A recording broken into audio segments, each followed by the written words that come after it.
It's the ugly nonsense. It's the, the BS. Caitlyn Clark, we played them, and she almost dropped 50 points. That's the point we want. I want to be the player that maybe tries my best to shut down the best players every night. So she's definitely one of the ones on that team. So disaster. What an embarrassing disaster for both ESPN and the WNBA. What aspects of her game would you like to work with her on for this season? Yeah, I mean, certainly getting stronger was one. The level of physicality in the W is totally different. The cameras had barely stopped rolling on the WNBA draft when the shot was fired. Not on the court, but through a mic. And it hit one target, Caitlyn Clark. No warning, no buildup, just one bold, unfiltered call-out from Saniya Rivers, the newest weapon for the Connecticut Sun. There are PR people who request to not be asked about Caitlyn Clark or to not talk about Caitlyn Clark, and that has happened. I'm not ducking the smoke. That's what she said. And just like that, the tone shifted. This wasn't rookie confidence. This wasn't harmless hype. This was a direct challenge to the face of the league, and it caught fire instantly. Was it disrespect, a declaration, or something deeper, something boiling beneath the surface of a league growing louder? We've played it before. I want to play again. I'm going to show her what I got right now. I ain't ducking the smoke. With every headline, whatever it wasn't just words. It was war paint. Because when a player says she wants to shut down Caitlyn Clark and the world is already watching, that's not a rivalry. It's a storm, and it just touched down. That's all you can do is, hold your head high, be proud of what you did, and, Saniya Rivers didn't come into the WNBA quietly. She came in swinging. Drafted by the Connecticut Sun, Rivers immediately made it known that she wasn't here just to play ball. She was here to shake the table. And she didn't wait for the league to come to her. She went straight for the crown. It's just a part of the game. So there was no targeting. There was no nothing. Right. That narrative that got spun into, the vets hate the rookies hate the vets are going after certain players. It's all bullshit. Like, if I'm just going to be frank, it's all bullshit. In a post-draft interview that sent social media into a frenzy, Rivers looked directly into the camera and named names. Not just any name, Caitlyn Clark. When asked which matchup she was most looking forward to, she didn't hesitate. Indiana, she said. Why? Because of Caitlyn. But this wasn't a respectful nod to a fellow rookie. This was a warning. Once again, Saniya Rivers, who's coming in from NC State, had to say about Caitlyn Clark. Let's go with Indiana. Why not? I tell the story every time. Caitlyn Clark, we played them my sophomore year, and she almost dropped 50 points. That's besides the point. We won. So I always said we won. But no, I always said that I would love the opportunity to match up with her again, because I feel like my defense has grown since then and my confidence has grown. So I want to be the player that maybe tries my best to shut down the best players every night. So she's definitely one of the ones on that team. So I would love the opportunity to match up. Caitlyn's going to be Caitlyn. She's going to hit shots. But I'm not going to get, I'm not going to get in my head. I'm just going to keep stepping up, and I would love to slow her down a little bit. She is now joining the Connecticut Sun. Rivers recalled the last time they faced off in college, how Clark nearly dropped 50 on her team. But instead of backing down, Saniya fired back with confidence. We won that game, and now I want the chance to shut her down. No stuttering, no sugarcoating, just fire. I ain't ducking the smoke. That wasn't just a soundbite, it was a shot across the league. She was remarkable on top of the fact that she had to deal with so much hate when she got to the WNBA. This wasn't your typical rookie response. Most new players give safe answers, thank the fans, shout out the vets, and talk about just wanting to contribute. Not Rivers. She flipped the script. She brought the energy of a seasoned trash talker in her very first presser, and the context makes it even louder. Clark isn't just another player. She's the player. The most hyped rookie the WNBA has seen in decades. Black players have decided, hey, we're going to hate on Caitlyn Clark constantly to elevate ourselves, but also trigger her fans so that they'll keep coming to games and rooting for her, and it's going to elevate the entire league. If you do go into a game with Clark and hold your own, or hell, get the best of her on that night, then that can really amplify your profile. She's the media darling, the ratings magnet, the jersey seller. Calling her out? That's not a safe move. It's a career-defining gamble. But Saniya isn't bluffing. She's built her game around intensity, a defensive specialist with a chip on her shoulder and something to prove. She wants the toughest assignments. She craves the spotlight, and she picked Caitlyn Clark as her measuring stick. Michaela Timpson, who talked about joining the Indiana Fever. Oh, yeah. I mean, she reached out to me yesterday, and we always been talking, you know, and she told me like earlier last year that she wanted to play with me, and this was before she went to the Fever. So, I mean, I guess she's spoken into existence, you know, but yeah, we've been talking, and she's been giving me a lot of pointers, and I'm just super excited to be with someone who I know. Oh, yeah, that's going to be pretty cool. I mean, she's a great point guard. You know, she set the tone for the league last year. You know, she had an incredible rookie season, so I'm just excited to play with her. She didn't just ask for a shot at Clark, she demanded it. And that kind of mindset, that's not just confidence. That's a declaration of war. The league has been put on notice. Rivers is here, and she's not just coming for Caitlyn's game, she's coming for her legacy. And we got a long-term kind of list, but Caitlyn, you know, I remember from the very first day when we were working on balance and we were working on footwork and we were looking at all those things from day 1 to day 2, she had it. Wow. Like she's a perfectionist. But this isn't just a rookie talking tough. This is the ripple effect of a league Caitlyn Clark transformed the moment she stepped into it. Because the truth is, every rookie walking into the WNBA right now knows exactly who they're chasing. And for players like Saniya Rivers, that pressure doesn't just create ambition, it creates intensity. Clark has become more than an opponent. She's the bar, the measuring stick, the spotlight. Since the day she was drafted to the Indiana Fever, the numbers haven't just been impressive, they've been unprecedented. What it is racism, right? It gets blown up into, oh, they're going after Caitlyn Clark, but no, we're just playing the way that any other best player, franchise player is going to get played. Mm-hmm. Game attendance doubled, TV ratings exploded, merch sales through the roof. She's the reason games that were once overlooked are now primetime features. The Caitlyn Clark effect is real, and it's reshaping the WNBA from the ground up. And while all of that looks glamorous on the outside, it comes with a cost. Clark has been under a microscope since day one. She's faced hard fouls, harsh headlines, locker room shade, and even subtle jabs from other players. Some calculated, some careless. I think one thing that Clark doesn't get enough credit for is her athleticism. She's a freak athlete, the best guard finishing at the rim last year. I believe she finished at the rim better than A'ja Wilson. But what's clear is this.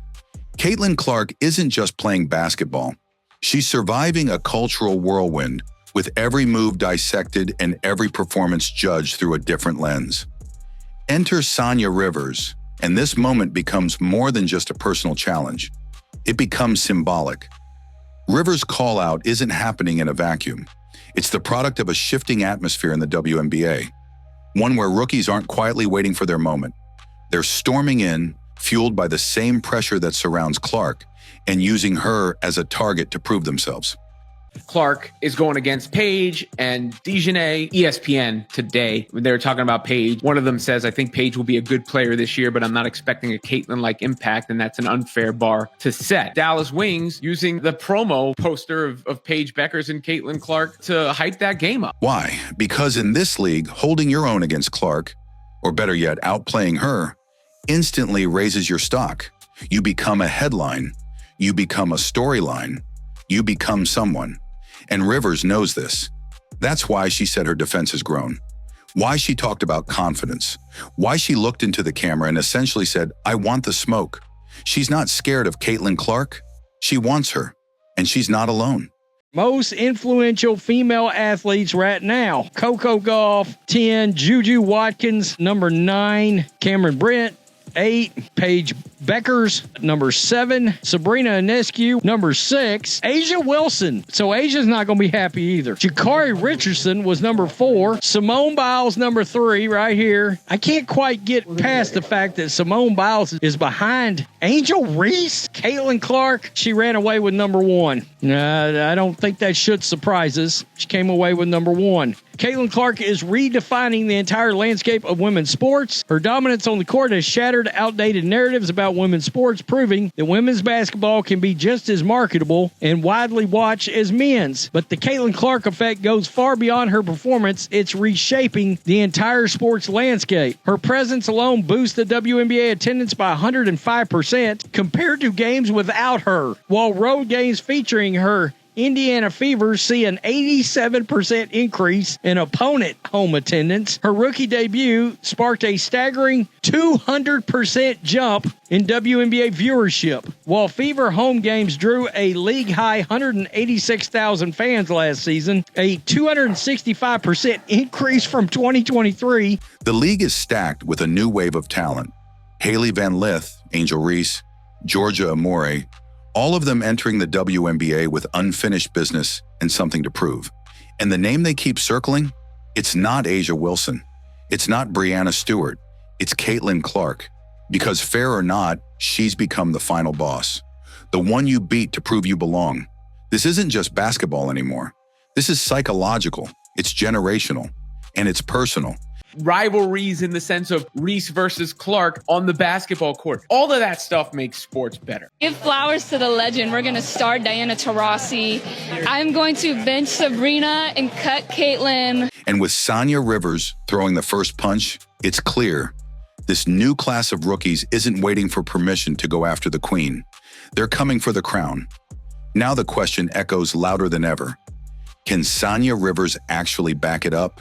Because bold words mean nothing if they're not followed by action. And in this league, especially with Caitlyn Clark in the crosshairs, the margin for error is razor thin. Let's get one thing straight. Rivers isn't just some loud rookie trying to make a name for herself. She's the real deal. Haley Van Lith and Angel Reese are set to rejoin forces on the court this summer. Energy with Courtney Vandersloot. You can learn from her. You're paired back with Angel Reese. There's some good energy you can walk into in Chicago, right? Oh, I love that energy. We're ready. All right. Thank you so much. Coming out of NC State, she was a defensive juggernaut, long, athletic, and relentless. Her ability to disrupt plays, pressure ball handlers, and anticipate passing lanes made her a nightmare for opposing guards. She's got the kind of motor you can't teach, the kind of presence that makes scorers uncomfortable before they even cross half court. She is highly likable. I think that lends itself to her popularity as she comes across as somebody that's really just respectful, likable. There's other players out there that just don't come across that way. But Clark, she's not just a scorer, she's a phenomenon. She pulls up from 30 feet like it's a layup. She threads passes through defenders like she's playing chess while everyone else is learning checkers. She doesn't just read the floor, she controls it. And no matter how physical defenders get, she keeps coming. She's been hacked, hammered, elbowed, and insulted, and still manages to light up the scoreboard and carry her team. That's what Rivers is up against. And it's not just Caitlyn's skill that makes her a challenge. It's her evolution.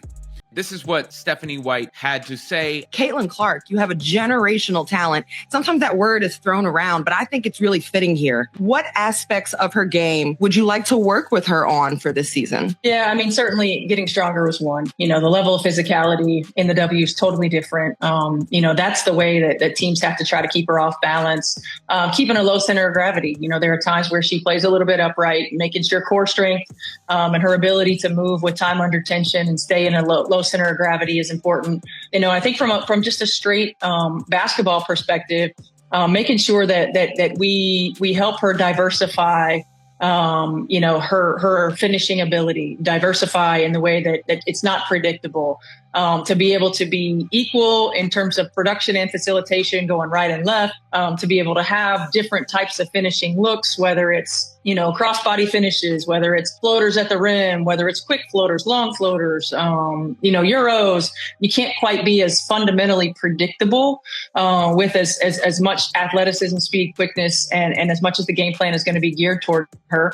And then I think the challenge for us as coaches is how do we get her rest when she's on the floor while she's playing, right? Like while she's on the floor. And some of that's going to be playing off ball, utilize her as a screener, getting her into action on the third and fourth side instead of the first and second, where it's easy to game plan against. Now, how we use her to help everybody else be better off the ball. We know how great she is with the ball in her hands. We're not going to take that away, but we've got to be able to diversify a bit in how we use her. So from those kind of challenges as well. I mean, we've got like a short-term kind of list and we got a long-term kind of list, but Caitlyn, you know, I remember from the very first day when we were working on balance and we were working on footwork and we were looking at all those things from day one to day two, she had it. Wow. Like she's a perfectionist and she wants it and she's going to work on it. So that long list, might get shorter every day we're in practice. She's got a new coach who knows what to do. Clark isn't the same player who dropped 49 in college. She's stronger now, smarter, with a coach who knows how to build around her, and a squad full of weapons like Kelsey Mitchell and Nalissa Smith to keep defenders guessing. Her off-ball movement is sharper, her decision-making is faster, and under head coach Stephanie White, she's adding even more tools to her arsenal. Floaters, Euro steps, off-screen threes, things she didn't even need before. Stephanie White will have different ideas on how to use Caitlyn Clark, including putting her off ball at sometimes, so she can come around and give the defense a different look, maybe catch and shoot. And then, of course, you put the ball in her hands and let her cook. This version of Caitlyn Clark is far more dangerous. And Rivers, she's walking straight into the fire. But that's what makes this matchup so fascinating, because this isn't just about who scores more. This is a mental war. Can Rivers get under Clark's skin? Can she throw her rhythm off, force bad decisions, limit her range without fouling? Can she apply pressure without crumbling under the spotlight that always follows Caitlyn? And maybe more importantly, what happens if she wins? Because if Rivers even slows down Caitlyn Clark on national television, that's not just a good defensive performance. That's a star-making moment. That's headlines, endorsements, fan bases shifting. And that's why this goes beyond just basketball. She shoots logo threes, passes the ball like Magic Johnson, scores a lot of points, leads the league in assists. She's a great, great player, and she plays and shoots and releases the ball like Steph Curry. So there's the attraction to the exciting style of play. This is about legacy in the making. It's about how one rookie is willing to step directly into the fire to prove she belongs. It's about how the face of the league is now being hunted by the very generation she inspired. So when Rivers said, "I ain't ducking the smoke," she wasn't just talking about guarding Caitlyn Clark. She was talking about the moment, the pressure, the weight of everything this rivalry means. And now all eyes are on what happens next. There's so many players who cite you as an inspiration for their games, including Caitlyn Clark, who's just absolutely a phenomenon in college. What's that next step like for her? Next steps, gosh, in this generation, right? You have, I think, just so many more challenges of how to handle yourself as an adult, right? You go through that whirlwind of being a senior in college, transitioning into the W. And then the next step is how to become just an even better leader. And so much of leadership, I think, is listening and learning. And hopefully the more she can get connected to vets in the league and just different people and coaches and anyone that she can glean wisdom from of how to just continue to learn how to be as a connected and inspiring leader as she can be. And a lot of that is walking the walk and not just talking the talk. So she's already on her way, but, continuing to have fun, continuing to anticipate how people are going to try to stop her and being prepared as she can be for next season. So here we are, Saniya Rivers, the fearless rookie with a chip on her shoulder, and Caitlyn Clark, the face of a movement with the weight of a league on her back. What started as a post-draft soundbite has now turned into the most anticipated showdown of the season. But this isn't just about two players. This is about the direction of the WNBA, about a new generation that's no longer waiting their turn. They're charging in, naming names, and demanding their moment. And Caitlyn Clark, she's not running. She never has. She's been elbowed, targeted, criticized, and doubted. Yet she continues to lead, to dominate, and to change the game one shot at a time. It almost felt like marketers were trying to figure out, we have all of these amazing players and these amazing personalities, but can we push the demographic? And then when Caitlyn Clark got to the league, the Angel Reeses got to the league, and they might have been fouled hard. The same thing I saw happen with Shamika Holdsclaw, though. You see my tooth knocked out? Yeah, Rookie season, Jewel Lloyd. My tooth knocked out. I still didn't get it. So how do you? It's cool. T-Clark, how do you feel about the fact that all of a sudden it was, it's too physical. They're going at them because they're stars. What was your reaction to some of the new viewers and fans to the game thinking that the WNBA was too rough? It was a crazy season because we have never had so much momentum behind our league, so much support, demand, viewership, all that, accessibility. But the craziness that came with the new fandom was rooted in something other than fandom, right? And I think that's very evident to see across the board. In a lot of ways, it has not been about basketball. Like, we can talk about, you know, people getting fouled. I just showed you my tooth getting knocked out. Like, that's been a part of the game. The game has always been physical. I can tell you the amount of times I've left with bloody lips and eyes. I have bruises all over my body, even from the game last night. You can see bruises on my elbow from last night. Like, it's just a part of the game. So there was no targeting. There was no nothing. That narrative that got spun into, oh, the vets hate the rookies hate the vets are going after certain players. It's all bullshit. Like, if I'm just gonna be frank, like, it's all bullshit. What it is racism, right? It gets blown up into, oh, they're going after Caitlyn Clark, but no, we're just playing one of the best players that's in this league the way that any other best player, franchise player is going to get played. Watch how Stewie gets played. Watch how Asia gets played. Watch how Enrique gets played. Watch how Khalid gets played. Go down the list of franchise players for every team. They be getting fucked up every game. It don't matter what position you are, what color you are, what school you came out of. This is how we feed our families. Our job is to go and win. And if we don't win, what happens? We get fired. We lose our jobs. So facts. Caitlyn Clark is getting mauled, no calls. Ryan Clark is a clout chaser that stinks at sports commentary. His co-hosts aren't worth mentioning. Natasha Cloud, a.k.a. Natasha Clown, is running the race baiting media because she's average at best in the W, and now she's stuck in Connecticut because she stinks. Saniya Rivers may have thrown the first punch, but Caitlyn's been living in the fight. And now the world watches, waiting to see if this new challenger can shake the queen, or if she's about to learn the hard way why Clark wears the crown. This rivalry isn't just heating up, it's about to explode. So tell us, Team Caitlyn or Team Saniya? Drop it in the comments. And if you're riding with Clark all the way, let us know by typing CC 100% below. Make sure to like, subscribe, and hit that bell, because this war is just getting started, and you won't want to miss what happens next.